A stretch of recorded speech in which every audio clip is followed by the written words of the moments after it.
Hi everyone, welcome to Storeino. In this video, I'm gonna show you how to download the Facebook catalog from Storeino, which you can use to run Facebook ads campaigns. And you can, of course, download it from Storeino by going to the products and then click on the actions here, as you can see on your right, and click on Facebook catalog.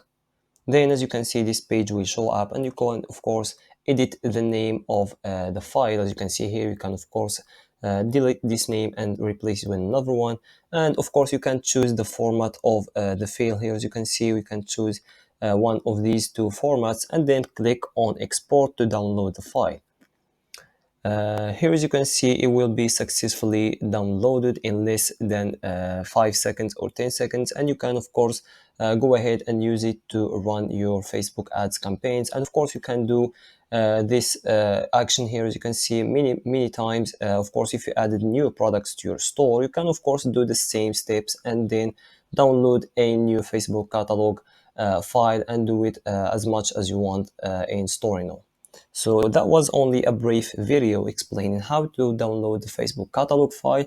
If you have any questions, please don't hesitate to ask in the comments or contact our support, and we will make sure to answer you as soon as possible. Thank you.